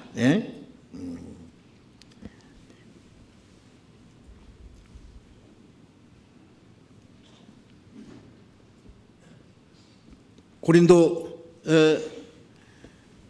요한복음 15장 예수님 말씀하신 대로 15장 3절에 네가 일러준 말로 이미 깨끗했으니 내 안에 거하라 나도 너희 안에 거하리라. 구원받은 사람에게 내 안에 거하라고 말씀합니다. 구원받은 사람은 이제 주님 안에 있어야 돼요. 우리가 이제 신앙생활은 내 혼자 하는 게 아닙니다. 주님 안에 거한다고 하는 것은 나는 포도나무에 너희는 가지니 저가 내 안에 내가 저 안에 있으면 이 사람은 과실을 많이 맺느니. 내 혼자 구원받은 게 아니에요. 함께 구원받은 형제 자매들이 있잖아요. 베드로전서 2장 24절에 전에는 양과 같이 길을 잃더니 이제는 영혼의 목자와 감독 되신 이에게 돌아왔나이다. 전에는 목자 떠난 양과 같이 각기 제 길로 갔어요. 잃어진 양이었어요. 끝까지 제 길로 가면 그게 지옥이요. 그런데 이제는 영혼의 목자와 감독 되신 이에게 돌아왔느니라. 주님은 우리의 선한 목자입니다. 요한복음 10장 16절에 이 우리에 들지 않은 다른 양들이 내게 있으니 저희도 내가 인도하여 하리라. 저희도 한 무리가 되어 한 목자에게 있으리라. 이스라엘 백성들 중에 구원받은 사람 그 주님 안에 한 무리가 있습니다. 이 우리에 들지 않은, 즉 이스라엘 민족 외에 이방인 다른 양들이 내게서 저희도 내가 인도하여 하려니 저희도 한 무리가 되어 한 목자에게 있으리라. 이스라엘 중에 구원받은 사람, 이방인 중에 구원받은 사람 한 무리가 되어 한 목자에게 있으리라. 우리의 선한 목자는 예수님입니다. 우리를 위해서 목숨을 버리신 선한 목자, 유대인이나 이방인이나 종이나 자유자나 한 성령으로 세례받아 한 몸이 되었습니다. 이제는 예수님은 포도나무, 우리는 포도나무에 붙어있는 가지들. 예수님은 우리의 목자고 한 목자 안에 다스림받는, 보호와 다스림을 받는 양떼들. 예수님은 머리고 우리는 예수님 머리 대신 예수님 안에 한 몸이 붙어있는 한 몸입니다. 한 성령으로 세례받아 한 몸이 되었다. 그 뭘 가르칩니까? 구원받은 이후에 나는 내 개인이 아닙니다. 함께 구원받은 성도들 무리 안에 하나님 우리를 두셨어요. 무리 안에 한 무리가 되어 한 목자에게. 주님은 우리의 선한 목자로서 주님 우리를 지키시고 우리를 인도하시고 하나님 나라에 들어갈 때까지 우리를 보호하시고 우리를 먹여주십니다. 영혼의 목자와 감독 되신 이에게. 감독은 뭐예요? 건축 공사장에서요 높은 데 딱 앉아가지고 일 잘하는지 못하는지 지켜보잖아요. 너 왜 놀고 있어? 왜 잘못해? 전부 다 지켜봅니다. 구원받은 이후에 우리가 마음대로 살도록 주님이 내버려 두지 않습니다. 우리를 다 감독하십니다. 다 감독하세요. 요즘엔 말이에요, 뭐 CCTV 가지고요, 집안에 일하는 사람들 휴대폰 가지고 집안에서 일 잘하는지 안 하는지 다 봅니다. 그렇죠? 저도 깜짝 놀랐어요. 어떤 그 사장님이요, 자기 회사에 누가 일하는지, 딴짓하고 있는지 스마트폰 가지고 딱 켜보니까요, 어떤 사람은 졸고 있고, 어떤 사람은 딴짓하고 있고 다 보고 있더라고요. 다 알고 있으면서 모르는 척하고 다 알아요. 성실하게 일하는 사람은 나중에 더 좋은 자리 주고 보너스도 더 많이 주고, 농띠 부리는 사람은 나중에 퇴출시킵니다. 주님은 우리를 더 잘 보시지요. 감독입니다. 침상킬 동안도 나를 버려주지 않다 그랬잖아. 눈동자같이 우리를 지키시고 보십니다. 우리는 그 거룩한 무리 안에 있습니다. 우리는 에베소서 2장 19절에 우리는 외인도 아니요 손도 아니요 성도가 동일한 시민이요 하나님의 권속이라, 하나님의 가족이다 그래야죠. 성령이 하나 되게 하는 걸 힘써 지키라. 이제 구원받은 사람들 성령으로 말미암아 연합된 거룩한 신령한 공동체 안에 있습니다. 우리는 하나님의 가족이라는 걸 잊지 말아야 됩니다. 사람이 태어나면 아빠, 엄마, 언니, 오빠, 뭐 삼촌, 뭐 이모, 가족들이 있잖아요. 그 공동체 안에 보살핌을 받고 공급받으면서 자라갑니다. 구원받을 때도 내 혼자 구원 못 받고 먼저 구원받은 사람이 도움이 필요했고, 구원받은 이후에 더욱 먼저 구원받은 성도들의 도움이 필요합니다. 그 무리를 떠나면 안 돼요. 어린아이가 가정을 떠나면 어떻게 되겠어요? 포도나무 가지가 나무에서 떨어지면 어떻게 되겠어요? 양이 목자가 지키는 그 양떼를 떠나면 안 되죠. 무리를 떠나면 안 되지요. 이 지체가 몸을 떠나면 안 되지요. 구원받은 사람은 무리를 떠나면 안 됩니다. 물고기가 물을 떠나서 살 수 없듯이 이 무리를 떠나서는 살 수 없다는 걸 알아야 돼요. 구원받은 그날부터 그 무리 안에서 이제 거룩한 교제가 시작됐다는 사실을 잊지 마셔야 됩니다.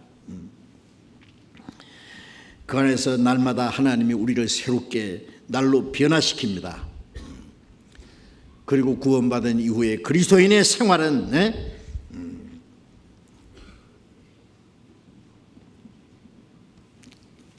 성령을 따라 사는 생활이라는 것도 생각해야 됩니다. 성령을 따라 사는 생활. 로마서 8장을 보겠습니다.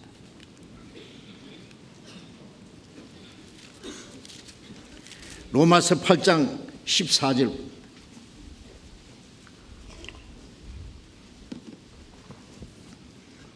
로마서 8장 14절 같이 읽겠습니다. 무릇 하나님의 영으로 인도함을 받는 그들은 곧 하나님의 아들이라. 하나님의 영으로 인도함을 받는 그들은 하나님의 아들이라. 하나님의 영, 그리스도의 영, 성령 같은 뜻입니다. 구원받은 사람 속에는 그리스도의 영이 계시는 거 알아요? 로마서 8장 9절에 누구든지 그리스도의 영이 없는 사람은 그리스도의 사람이 아니다. 그리스도인이라는 말은 그리스도가 살고 있는 사람이란 말이에요. 그리스도가 살고 있는 사람. 바울사도 그랬잖아요. 내가 산 것이 아니라 내 안에 그리스도께서 사신 것이다. 내 안에 그리스도께서. 주 내 안에 늘 계시고 나 주의 안에 있어. 요한복음 14장 20절에 그날에 너희가 내 안에 내가 너희 안에 있는 너희가 알리라. 고린도전서 6장 19절에 너희 몸은 너희가 하나님께로부터 받은 성령의 전인 줄 알지 못하느냐. 너희는 너희 것이 아니라 값으로 산 것이 되었으니 너희 몸은 하나님께 영광을 돌리라. 이 몸이 이제 성전이, 왜? 주님이 내 안에 계시니까. 이 성전인 줄 알지 못하느냐. 이 성전을 가지고 함부로 죄를 짓겠느냐 그 말이에요.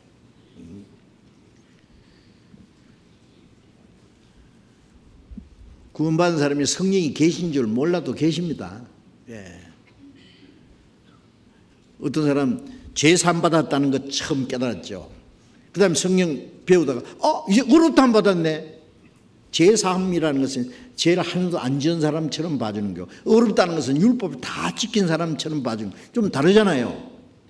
그 다음에 성경 배우다가 내가 영생 얻었네. 또 배우다가 내가 거듭났네. 또 배우다가 하나님의 자녀 됐네. 하나님의 상속자 됐네. 상속자, 하나님 나라가 내 나라, 하나님 집이 내 집이에요. 그래서 로마서 8장 17절에 아들이면 후사, 곧 하나님의 후사예요. 그리스도와 함께하는 후사니. 그리스도와 함께 영광을 받기 위해 고난도 함께 받아야 될 것이. 그리스도와 함께 영광 받을 하나님의 후사다 말이에요. 상속자다 그 말이에요. 그 다음에 또 성경 보다가 성령 내 안에 계시네. 내 죄를 속하여 주신 주 내 속에 들어와 계시네. 깜짝 놀라죠. 성령이 계신데 몰랐네요. 하나님의 영이 계시면 뭐가 두렵겠어요? 뭐가 부럽겠어요? 무슨 걱정이에요? 주님이 나와 같이 계신데. 가난해도 주님이 나와 같이 계세요. 주님으로 만족해요. 예수님 내 주여 내 맘속에 계시니 주님 한 분만으로 만족하옵니다. 부자가 부럽습니까? 권세자가 부럽습니까? 주님이 내 안에 계시는 게 최고 행복이죠. 주님으로만 내 만족으로, 내 보배로, 내 행복으로, 내 기쁨으로 삼아야 됩니다. 주님이 나와 계셔서 모든 것을 아시고 지켜주세요. 하나님 나라에 들어갈 때까지 인도해 주세요.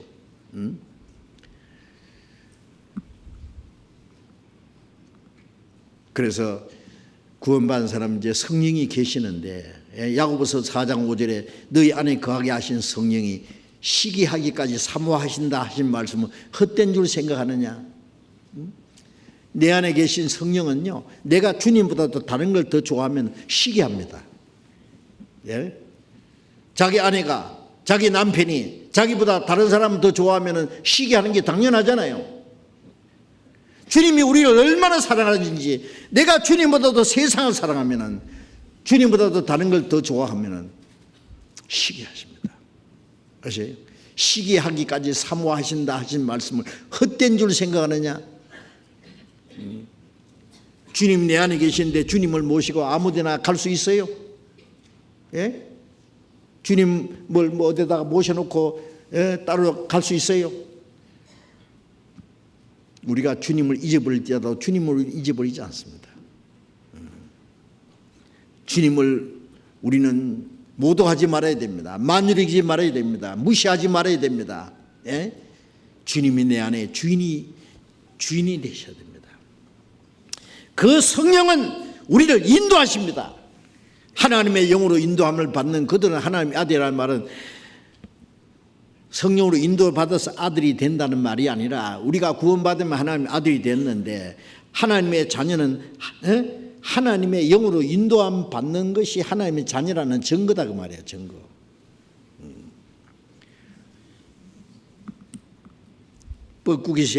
뻐꾸기가 알을 낳을 때요, 자기 둥지 알 낳지 않고 다른 새 둥지에다 알 낳는 거 보셨죠? 그 희한해. 그럼 아주 얌체요. 조그마한 제개비라는 뭐 새인가 거기다가 그 새가 없을 때 가서 얼른 알을 낳고 나와. 그럼 이 또 새는 또 뻐꾸기 새끼인지 자기 새끼인지도 모르고 자기 새끼인 줄 알고 키워. 그런데 뻐꾸기 새끼는 다른 알을 전부 다 집어 던져버리고 지 혼자 커. 눈치도 못 채고 계속 기르는 거예요. 그럼 죽게 살기로 막 벌레 물어다가 계속 먹여요. 예? 이 제기별한 새는 좀 많은데 이 뻐꾸기는 뭐 이만큼 커요. 그래도 눈치 못 채더라고요. 그러면 이제 뻐꾸기는 지 새끼 잘 크는지 안 크는지 이래 가끔 와서 봅니다. 이제 한참 커서 이제 날개 되면요, 뻐꾸 그러면요, 뻐꾸기 새끼는 후닥닥 날아서 그 뻐꾸기 음이 따라서 날아가 버려요.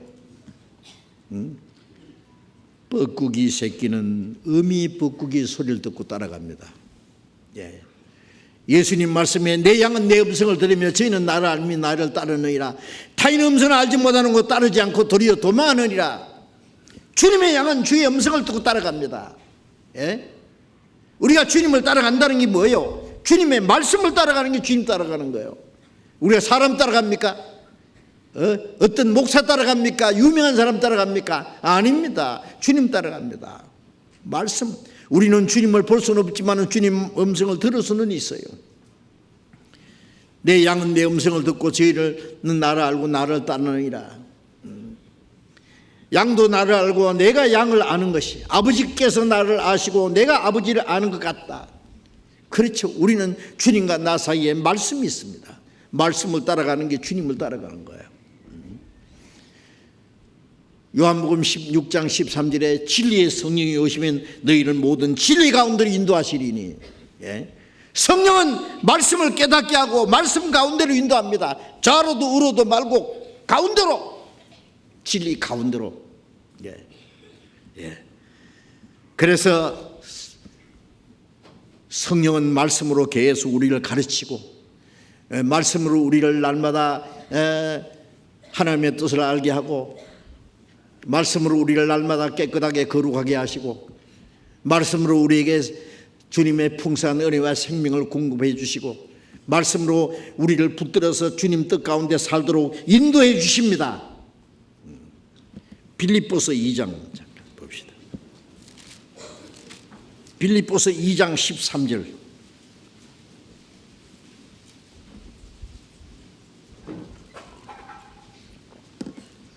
빌립보서 2장 13절 같이 읽읍시다.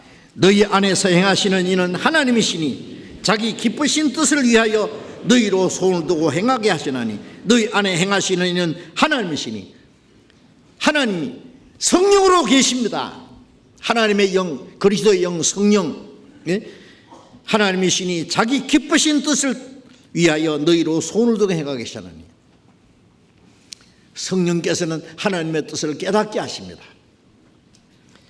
하나님의 뜻을, 하나님이 기뻐하시는 뜻을 소원을 두고 행하게 하십니다. 구원받은 사람은 하나님의 뜻대로 사는 것이 소원이에요. 소원. 예? 내 평생 소원 이것뿐 주의 일 하다가 이 세상 이별하는 날 주 앞에 가리라. 우리 평생 소원은 돈 버는 겁니까? 부자 되는 겁니까? 세상에서 내 하고 싶은 거 한바탕 하는 것이 소원입니까? 그거 아무것도 아닙니다. 정말 아무것도 아니에요. 이 세상 것을 우리는 무시하는 힘이 있어야 돼요. 어른은요, 애들은 막 장난감 하나 가지려고 막 서로 가지려고 막 아기 다투면 핥히고 막 울고 막 싸우고 하지만은 어른이 볼 때는 그거 아무것도 아니잖아요. 예. 우리는 세상 사람들이 가지고 노는 그 장난감입니다. 그까짓 거. 예? 멋있는 집이나 멋있는 자동차나 자가용 비행기 타고 다니는 것도 그 장난감입니다. 예. 우리는 별로 그거 매력 없습니다. 우리의 소원은 우리를 구원하신 주님을 기쁘게 하고 주님을 섬기고 주님 뜻대로 살다가 주님 앞에 부끄럼 없이 서는 그것이 우리의 마지막 소원입니다. 하나님이 기뻐하시는 뜻을 손을 두고 행하게 하시는 성령 하나님의 뜻을 깨닫게 하시고 하나님 뜻대로 행하고자 하는 마음을 주시고 하나님의 뜻대로 살 수 있는 힘도 주세요. 하나님 뜻대로 살아야 됩니다. 야고보서 4장 2절에 다시는 육체의 정욕을 쫓지 않고 하나님의 뜻을 쫓아 우리의 육체의 남은 때를 살게 하려 합니다. 다시는 자기 소욕을 따라 살지 않고 육체의 정욕을 따라 살지 않고 하나님의 뜻을 쫓아 우리의 육체의 남은 때를 살게 하려 합니다. 이제 구원받은 그날부터 주님 앞에 가는 날까지 우리의 남은 때가 그렇게 많지 않습니다. 그까지 깔고 먹어야 되겠어요? 예? 너희가 세상의 육신의 정욕을 쫓아서 산 것이 지난 때가 족하도다. 지난 것으로 끝내야 돼요. 이제 우리에게 허락하신 이제 얼마 안 남은 남은 때를 정말 하나님이 기뻐하시는 뜻대로 살아야 됩니다. 에녹이 믿음으로 하나님이 그를 데려가시기 전에 하나님이 기쁘시게 하는 자라는 증거를 받았느니라. 하나님과 동행하는 생활은 하나님을 기쁘시게 하는 생활입니다. 하나님이 기쁘시게 하는 생활을 하다가 하나님이 에녹을 산채로 데려가신 것처럼 우리는 에녹처럼 죽지 않고 살아서 주님을 맞이할 수 있는 시대에 사는 것이 확실합니다. 우리도 에녹처럼 하나님과 동행하고 하나님을 기쁘시게 하는 자라는 증거를 얻어야 되겠어요. 하나님의 뜻대로 하나님의 뜻대로 살아야 하나님 기뻐하시는 겁니다. 하나님의 선하시고 기뻐하시고 온전한 뜻이 무엇인지 분별하도록 하라. 우리가 성경을 배우는 가운데 하나님의 뜻이 무엇인지 깨닫습니다. 그 하나님의 뜻대로 살아가는 생활이 성령을 따라 사는 생활입니다. 내 주여 뜻대로 행하시옵소서. 살든지 죽든지 뜻대로 앞서서. 우리는 하나님의 뜻대로 우리의 남은 생애를 살아가야 됩니다. 그리고 세 번째가 이제 이삭의 충실한 곡식이라. 곡식이 있으면 낫을 대서 이제 추수에 간다 그랬잖아요. 구원받은 그날부터 주님 앞에 간 날까지 우리의 마음이 변하고 생활이 변하고 점점 그리스도를 닮아가는 생활, 점점 거룩해지는 생활, 하나님의 영광이 들어가게 합당한 사람으로 준비돼 가다가 주님 오시는 날 우리의 몸까지 주님처럼 변화되는 구원입니다. 로마서 8장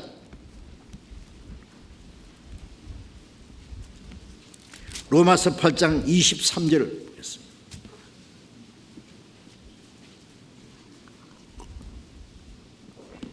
로마서 8장 23절 같이 읽겠습니다.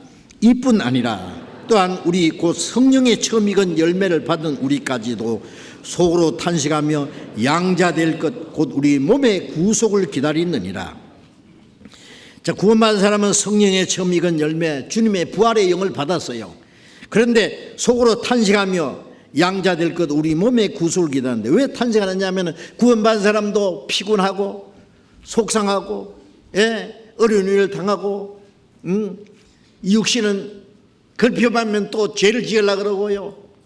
때때로는 병도 나고 많은 환난과 고난이 있고, 그래서 속으로 탄식하며 뭘 기다립니까?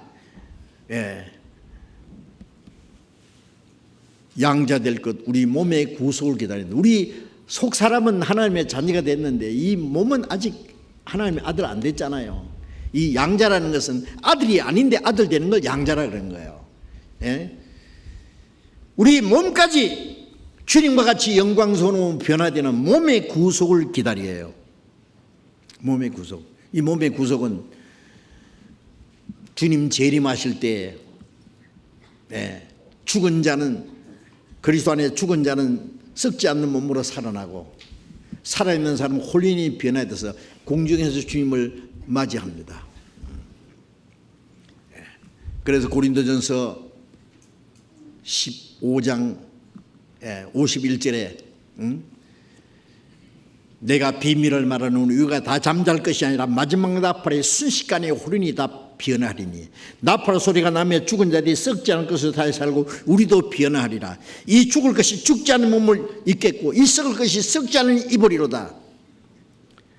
혼연히 마지막 나팔, 천상의 나팔 소리가 들릴 때 죽은 자, 그리스도 안에 죽은 자는 썩지 않은 몸으로 살아가고 살아있는 사람은 혼연히 변화됩니다. 벌레가 나비가 되듯이 변화됩니다. 그래 데살로니가전서 4장 16절에 주께서 호령과 천상의 소리와 하나님의 나팔로 친히 하늘로 강림하시리니 그리스도 안에서 죽은 자들이 먼저 살아 일어나고 그 후에 살아있는 자들은 저희와 함께 구름 속으로 끌어올려 공중에서 주를 영접하게 하시리니. 주님이 공중에 재림하실 때 그리스도 안에서 죽은 자들, 구원받고 죽은 사람이 먼저 살아나고 그 후에 살아있는 사람은 부활한 성도로 함께 구름 속으로 끌어올려 공중에서, 공중은 몇천 메터 공중을 말하는 게 아니라 이 물질 세계에서 신령한 세계로 들어가는 걸 그렇게 번역해 놓은 거예요. 그리하여 우리가 항상 주와 함께 있으리라. 그때부터 주님과 영원히 헤어지지 않고 살아요. 다시는 눈물과 슬픔이 없습니다. 수고와 고생이 없습니다. 이 죄와 저주도 없습니다. 잔인한 독재자도 간사한 사기꾼도 병도 슬픔도 죽는 것도 없는 그 영원한 영광 앞에 주님과 함께 영원히 사는 우리 몸까지 그날을 사모합니다. 그래서 빌립보서 3장 20절에 우리는 우리의 시민권을 하늘에 있는지라 거기로서 구원한 자 곧 예수 그리스도를 기다리노니 그가 만물을 자기에게 복종케 할 수 있는 자의 역사로 이 낮은 몸을 자기 영광의 몸의 형체와 같이 병케 하시리라. 주님 오시는 날 이 낮고 천한 몸을 주님과 같은 영광스러운 몸으로 변화시킵니다. 데려가십니다. 이것이 주님 오실 때 받는 세 번째 구원, 우리 몸의 구원. 첫 번 구원은 우리 영혼이 구원받을 때 영혼 구원, 그 다음에 구원받은 후에 우리의 마음과 생활이 변하는 성품과 생활이 변하는 생활 구원이라고 그러죠. 주님 오시는 날까지 하나님 뜻대로 살아가는 그 생활. 그다가 주님이 오시는 날 우리 몸까지 죽은 자는 부활하고 살아있는 사람은 호련히 변화돼서 공중에 오시는 주님을 맞이하는. 그래서 골로새서 3장 4절에 우리의 생명이신 그리스도께서 나타나실 때 너희도 그와 함께 영광 중에 나타나리라. 주님 영광 중에 오실 때 우리도 주님 영광 중에 주님과 함께 나타날 것. 우리는 그날을 사모합니다. 이것이 그리스도인들의 최대의 소망입니다. 그런데 주님 오실 날이 너무나 가까웠다는 거 아시죠? 이런 일이 되는 걸 보더니 인자가 가까이 문 앞에 있는 줄 알라고 하셨어요. 주님 재림하시기 전에 이루어질 징조는 벌써 끝났어요. 우리가 살아있을 때 주님이 오실 것은 거의 확실합니다. 저는 그것이 믿어지는데요. 히브리서 10장 37절에 잠깐 후에 오시리가 오시리니 지체하지 아니하시리라. 때가 되면은 반드시 주님이 오십니다. 우리 시대는, 우리가 사는 이 몇십 년이라는 이 시대는요, 인류 역사 속에 이런 시대가 없었어요. 우리는 가장 놀라운 시대에 삽니다. 그 중에 가장 놀라운 사건은 이스라엘 민족이 회복되는 거예요. 복음이 온 세계에 전파된 거예요. 마지막 이 자연계가 철저히 파괴되는 거예요. 죄악이 충만한 겁니다. 이제는 모든 것이 한계점에 도달했어요. 이제 우리가 마지막 할 일은, 이제 우리가 마음을 다해서 목숨을 다해서 세상 끝날까지 복음을 전하다가 주님 오시는 날 그 영광 중에 그 앞에 설 그날만 남아 있습니다. 그걸 위해서 우리의 남은 생애를 우리가 살아가야 될 것입니다. 기도하겠습니다. 자비로우신 우리 아버지 하나님,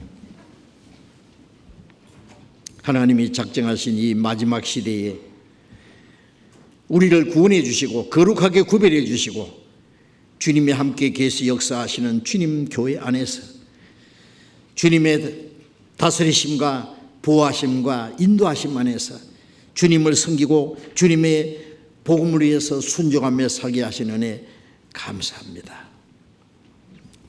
주님 앞에 서는 그날까지 우리의 남은 생에 온전히 주님이 주장해 주시고 다시는 세상의 헛된 것에 마음이 뺏기지 않고 우리의 육신을 따라 행하지 아니하고 하나님의 거룩하신 뜻을 쫓아 성령의 인도하심과 다스림과 하나님의 영광을 위해서만 살아갈 수 있도록 우리 모두를 붙들어 주시고 인도해 주시옵소서. 이제 얼마 후부터 시작될 이번 축의 수양회 때도 많은 영혼이 구원받는 하나님의 역사가 나타나도록 이를 위해서 우리가 함께 기도하고 함께 협력하고 수고함으로 하나님 원하시는 거룩한 역사가 온전히 이루어지게 도와주시옵소서. 우리 중에 한 사람도 거룩한 무리 가운데서 떨어지는 사람이 없도록, 실족하는 사람이 없도록 붙들어 주옵소서. 주 예수님 이름으로 기도드렸습니다. 아멘.